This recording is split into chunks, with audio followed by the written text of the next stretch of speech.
ये है वादी चोड़। कुछ लोग इसको वादी चोर भी कहते हैं और ये शायद आप पहली दफ़ा ये नाम सुन रहे हो। कुछ अनजाना सा नाम लग रहा है। ये एक ऐसी वादी है जिसके बारे में तकरीबन ज़्यादातर आवाम को पता नहीं, ज़्यादातर ट्रैकर्स को भी इसका इल्म नहीं होता। अगर आप बटाग्राम पे आएंगे, मानसेरा से थोड़ा सा आगे बटाग्राम में आता है ताकोट, ताकोट से ऊपर आता है अलई, अलई से कुछ किलोमीटर आगे जाएंगे आप वादी चोड़ में पहुंच जाते हैं। या फिर आप कोहिस्तान से देखेंगे, पालस से अगर आप आगे आएंगे तो यहाँ पे भी आप वादी चोड़ में आ जाते हैं। और जैसे ही आप वादी चोड़ क्रॉस करते हैं, सिर्फ एक पहाड़ के बाद आप सीधा नारान की तरफ या शारान फॉरेस्ट की तरफ एंटर हो जाते हैं। तो इन एरियाज के बीच में ये खूबसूरत वादी है जिसको ये भी कहा जाता है कि ये एशिया की सबसे बड़ी चरागाह है। अपनी चरागाहों की वजह से बहुत ज़्यादा मशहूर है, लेकिन ये एशिया की सबसे बड़ी चरागाह होने की बात में कितनी हकीकत है इसका हम कुछ नहीं कह सकते। यहाँ तक मैंने सफ़र शुरू करना था ताकोट से। इस जीप में हम बैठे, जीप में सारा सामान हमने लोड किया और फिर ताकोट बाज़ार से निकल गए। हमने सबसे पहले जाना था करक बाज़ार में।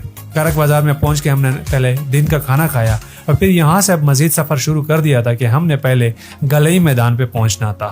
तो भाई साहब देखें, ये रोड है, अब मज़ीद आप चेक कर सकते हैं। इन पत्थरों में से जाना है। और लास्ट टाइम हमने यहाँ से जो है ना ट्रैक किया था गलई मैदान तक, लेकिन इसलिए इस दफ़ा हम इस गाड़ी में जाएंगे। गलई मैदान से हमने आगे जाना है। तो गाड़ी जो है ना जगह जगह गर्म हो रही है, ये पानी डल रहा है इसमें। और ये देखिए, ये सारे पत्थर जो है ना, इन पत्थरों में से ये रास्ता जाता है। यहाँ तक थोड़ा बेहतर था, मतलब ऑफ रोड था लेकिन बेहतर ऑफ रोड, लेकिन यहाँ से आगे ना ये सारे पत्थर हैं। जी जी, ये देखिए, ये पहुंच गए हम गंतड़ से ऊपर जा रहे हैं जान बेग की तरफ ऑलमोस्ट। और ये जीप का रास्ता है और ये ऊपर जो आपको लास्ट पीक नजर आ रही है, अभी मैं हाथ नहीं ऊपर सकता क्योंकि गाड़ी की हालत बहुत खराब है। ये जो है ना गलई मैदान इस तरफ, और यहाँ से हम आए थे ये वाला रास्ता इस तरह से क्रॉस करके इस तरफ हम जो है ना फेरी लेक की तरफ गए थे। अब ये जो है ना गंतड़ के वही खूबसूरती, वही माहौल, वही सुकून और वही अलई वैली।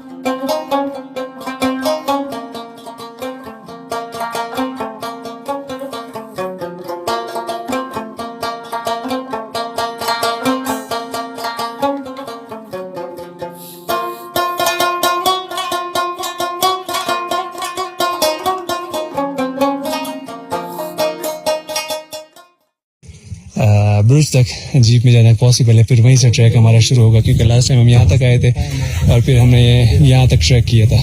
अब यहाँ तक अब जीप में जाएंगे, वहीं से आगे फिर जो है ना मज़ीद हमने ट्रैक करना है। और अभी टाइम तकरीबन 2 सवा 2 हो रहे हैं। हम कोशिश ये करेंगे कि आज शाम जो है ना हमारी लारी कस तक पहुँच जाए इंशाल्लाह। ये कैंपिंग पॉड्स हैं। शायद अगर आपने गलई मैदान का ब्लॉग देखा हो या ना देखा हो, उसमें मैंने जिक्र किया है कि यहाँ पे रहने की